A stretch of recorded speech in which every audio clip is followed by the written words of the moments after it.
Wir sind Tina und Dirk von Let's Get Otter hier und seit inzwischen fast 4 Jahren bereisen wir die Welt mit unserem Campervan.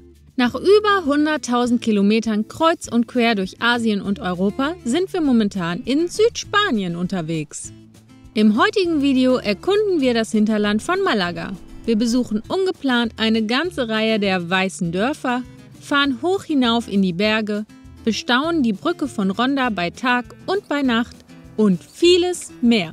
Los geht's!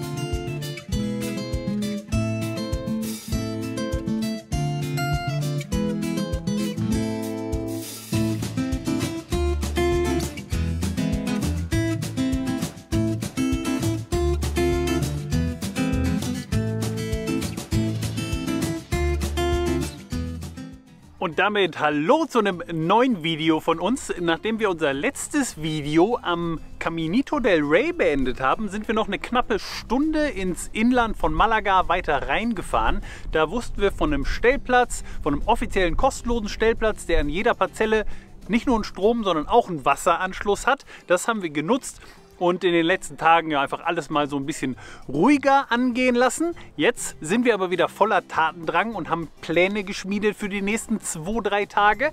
Als allererstes wollen wir uns eins der weißen Dörfer anschauen. Davon gibt es hier in Andalusien ja mehrere und alle haben eine Sache gemeinsam, nämlich dass sie wenig überraschend hauptsächlich aus weißen Häusern bestehen. Das hat wohl den Hintergrund, dass die Häuser in den heißen Sommern hier eben möglichst kühl gehalten werden sollen. An einem dieser Dörfer sind wir gerade auch schon vorbeigefahren und haben die Drohne in die Luft geschickt. Ich bin zuversichtlich, dass Tina davon gerade ein paar Drohnenaufnahmen hier reinschneidet. Das Dorf, das wir uns jetzt anschauen wollen, Setenil de las Bodegas, das sticht allerdings heraus, denn da sind einige der Häuser auch unter einem Felsvorsprung gebaut worden und das soll sehr cool aussehen. Das gehen wir uns jetzt mal anschauen.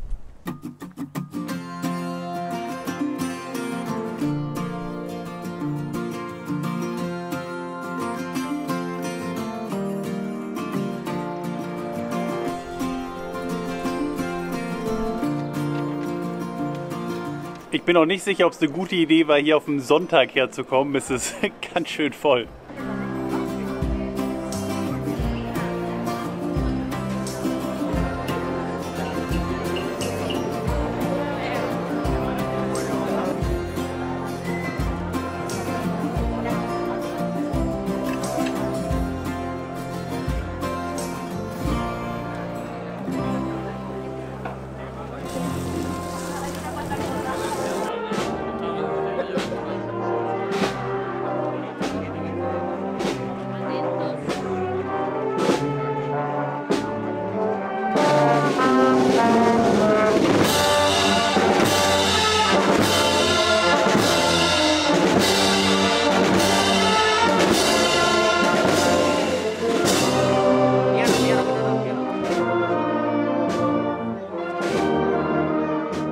Und jetzt sind wir gerade noch in eine schöne Sonntagsprozession geraten. Das war schön. Ja, auch unerwartet. Ja, sehr unerwartet. Wir wissen auch nicht genau warum, Nee. aber schön.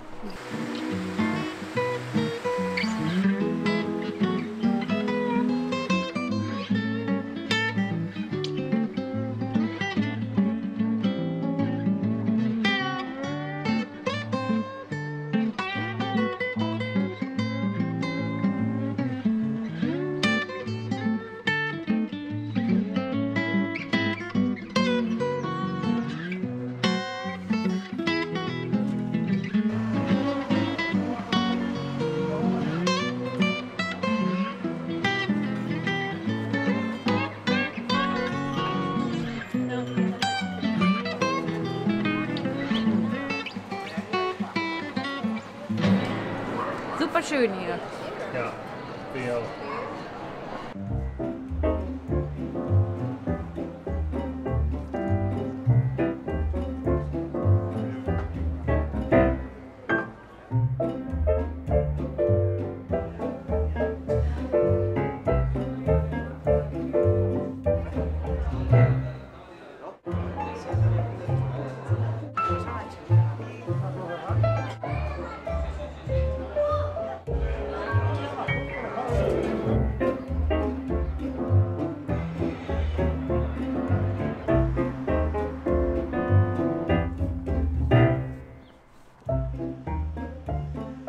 Ja, City Nil ist auf jeden Fall sehenswert, würde ich sagen, oder? Ja, voll. Also obwohl wir jetzt hier an einem Sonntag waren und es ultra voll war, war es richtig schön und auch richtig cool, diese Häuser, die so in den Fels gebaut sind, zu sehen. Also lohnt sich auf jeden Fall. Ja, und jetzt fahren wir nach Ronda und schauen uns die berühmte Brücke an. Yep.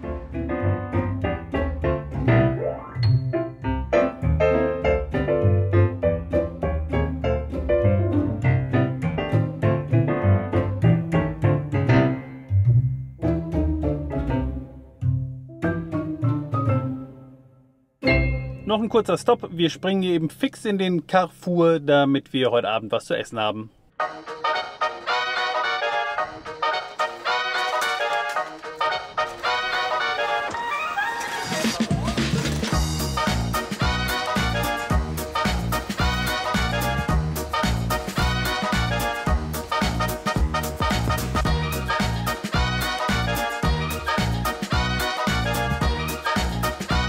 Kennt ihr das auch? Man ist einkaufen und will sich die neue Ausgabe seiner Lieblingszeitschrift besorgen. Man sucht und sucht, findet sie aber zwischen all den Fernsehzeitschriften und Abnehmmagazinen erstmal nicht.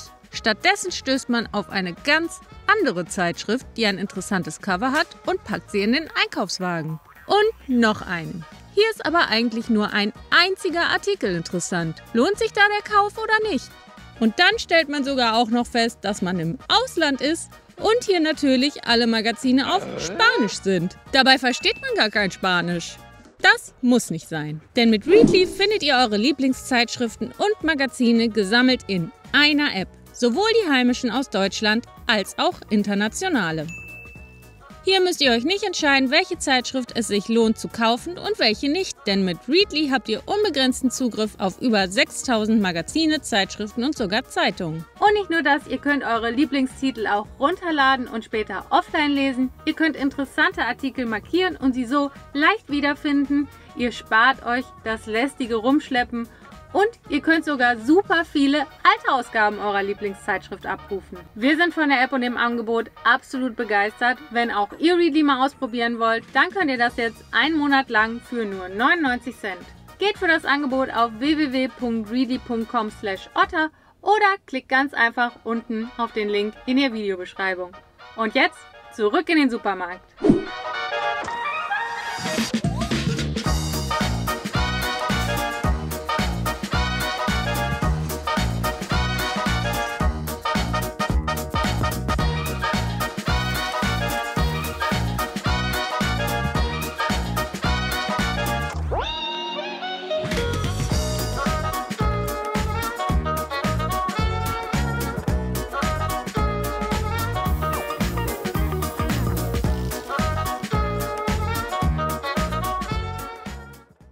Wir haben jetzt hier einen Parkplatz gefunden, ein bisschen außerhalb von Ronda auf Park4Night.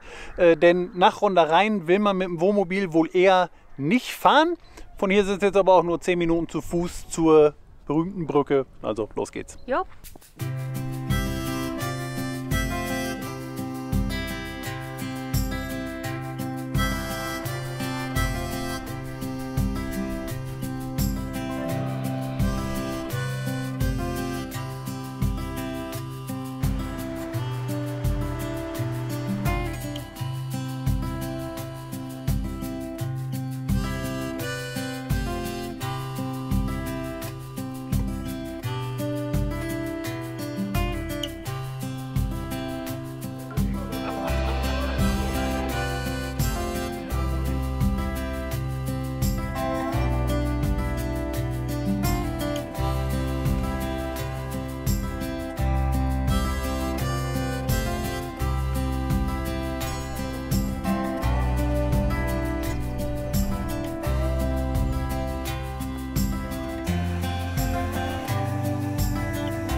Na, kannst du verstehen, warum hier so viele Leute hinkommen? Ja, auf jeden Fall.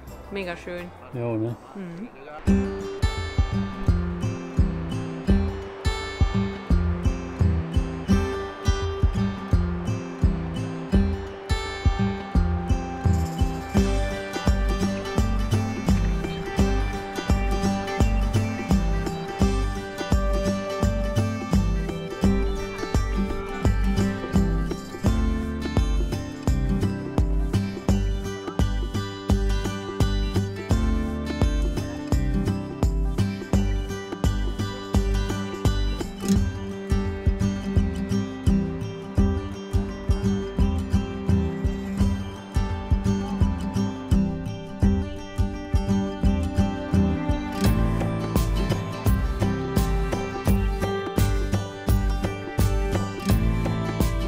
Tja, Tina, ich glaube, jetzt haben wir das Highlight von Ronda schon gezeigt. Jetzt schalten bestimmt alle ab, weil schöner wird's nicht. Wer weiß. Also wenn ihr jetzt abschaltet, dann nehmen wir euch das nicht übel. Aber wenn ihr trotzdem dran bleibt, um mit uns den Rest von Ronda und Umlande zu erkunden, dann freut uns das natürlich umso mehr. Ja.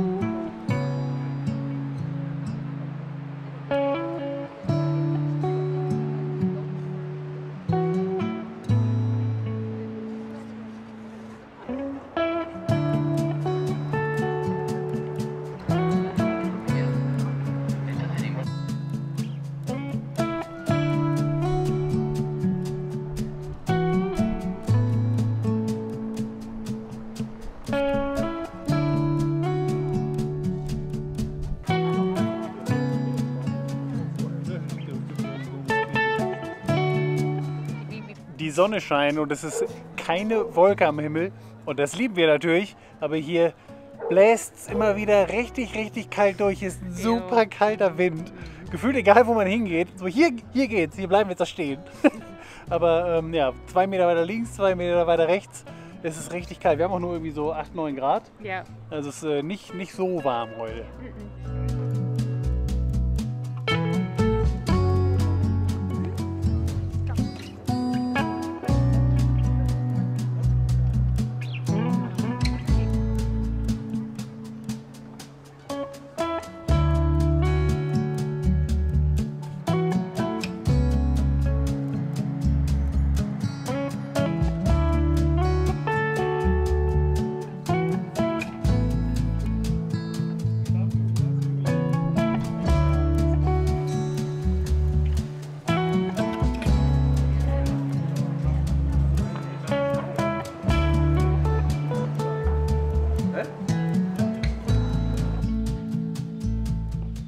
Wir sind ein bisschen überrascht, es ist hier schon ganz schön ausgestorben jetzt. Es muss an der Nebensaison liegen, also hier irgendwie jetzt noch ins Restaurant zu gehen, ist eher keine Option, glaube ich.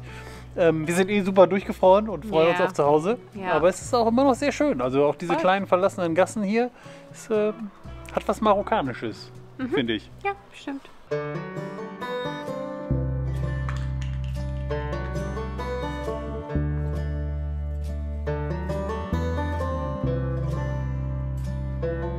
Nach unserem Spaziergang durch die Stadt sind wir zum Einbruch der Dunkelheit nochmal zum Fuße der Brücke gefahren, um ein paar Fotos zu machen.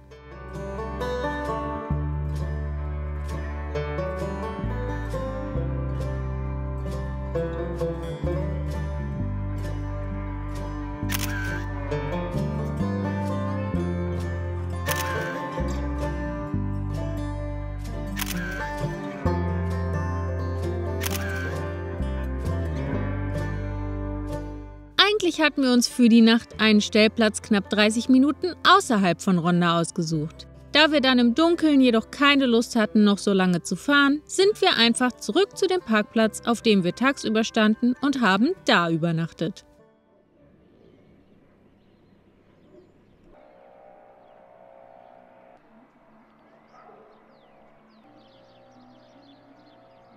Guten Morgen, wir hatten eine sehr ruhige Nacht hier am Straßenrand in Ronda. Ich glaube, es ist gefühlt gar kein Auto vorbeigefahren. Ich habe zumindest nichts gehört, sehr gut geschlafen. Es ist aber super kalt. Wir hatten heute Nacht so -2, -3 Grad. Hier ist überall noch Frost auf den Blättern. Wir sind sehr, sehr froh über unsere Heizung. Ich glaube, man kann den Atem auch sehen. Und jetzt gibt es erstmal einen heißen, frisch gebrühten Kaffee.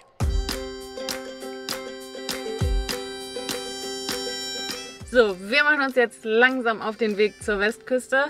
Auf dem Weg dorthin fahren wir aber noch ein bisschen durch die Berge. Mal schauen, wo wir da so hinkommen. Ja, weiter geht's.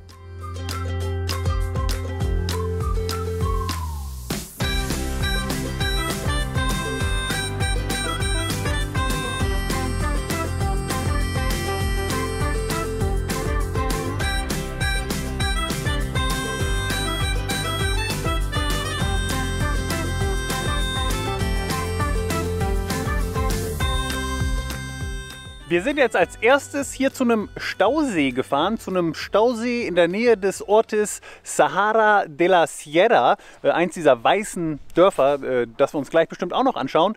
Wie dieser Stausee hier genau heißt, das blenden wir euch hier unten ein. Hier gehen wir uns auf jeden Fall jetzt ein bisschen umschauen und ich werde auch gleich die Drohne in die Luft schicken, denke ich. Denn hier geht das noch, auf der anderen Seite, da ist dann gleich Naturschutzgebiet überall, da geht es dann nicht mehr. Aber ja, hier geht's, das könnte ganz nett aussehen und wir gehen uns jetzt mal umgucken.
Ja, wirklich schön hier mit dem Blick auf die umliegenden Berge. Nur der Stausee, der führt relativ wenig Wasser momentan. Was will man machen? Und wir fahren jetzt da hinten, könnt ihr gerade nicht sehen, einen dieser Berge hoch und gucken, ob wir diesen Aussichtspunkt finden, den wir bei Google Maps markiert haben.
Es ist echt schwer, hier überhaupt mal eine Viertelstunde zu fahren, ohne anzuhalten und Fotos zu machen. Denn es ist wirklich wahnsinnig schön. Schaut euch mal das Schwimmbad da an, was für eine Lage das hat.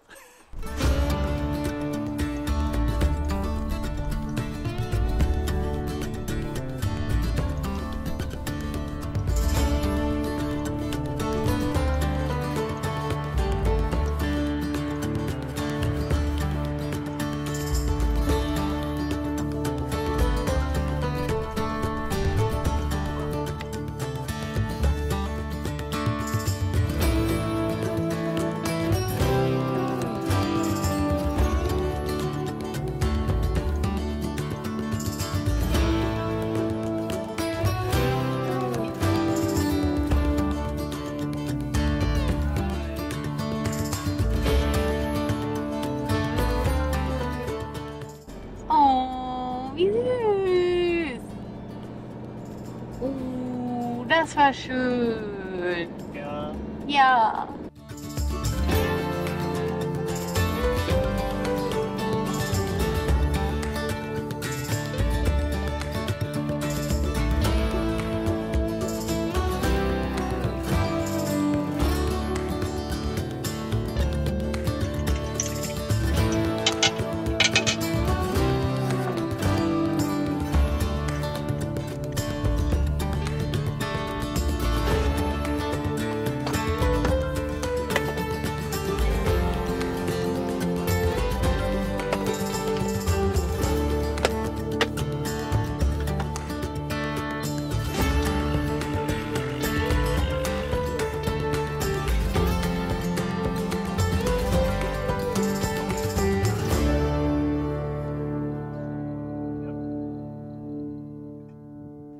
Es geht doch nichts über eine Kaffeepause bei guter Aussicht. Und dann haben wir auch noch Schokokuchen über, denn ich hatte Geburtstag am 22.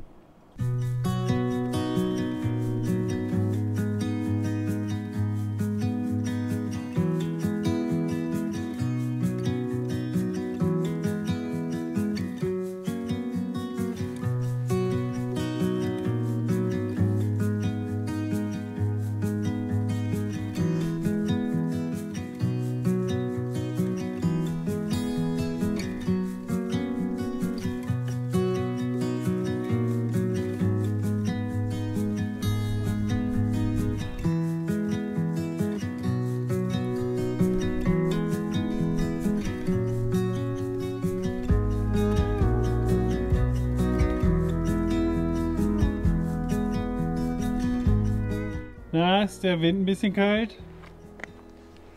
Bisschen.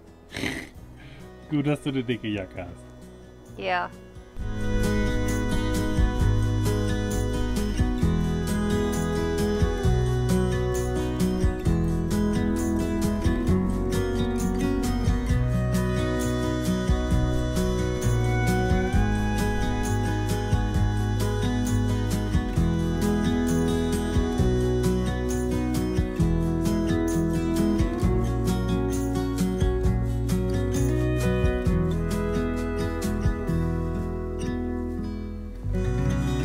Allein für diesen Weg hier runter gerade lohnt es sich, zu dem Aussichtspunkt mal hochzufahren. Es ist wahnsinnig schön. Also die Sonne geht langsam unter, deswegen haben wir schon viele Schatten. Aber ja, der Blick auf den Stausee, die Berge, das Dorf im Hintergrund, das ist schon schön. Also Berge mag ich ja.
Wir stehen jetzt auf dem Wohnmobilstellplatz von Algodonales, nur ein paar Minuten von Zahara entfernt. Ich denke, das ist ein sehr guter Ort, um die Nacht zu verbringen. Hier gibt es eine Fähr- und Entsorgungsstation, die haben wir gerade schon genutzt. Und ja, jetzt verbringen wir hier die Nacht, machen uns was Nettes zu essen und dann schauen wir, wie es weitergeht. Okay, Tina hat mich gerade zu Recht eingebremst und gesagt, wir haben in den letzten 2 Tagen so viel gefilmt, dass wir bestimmt nicht noch den 3. Tag starten in diesem Video.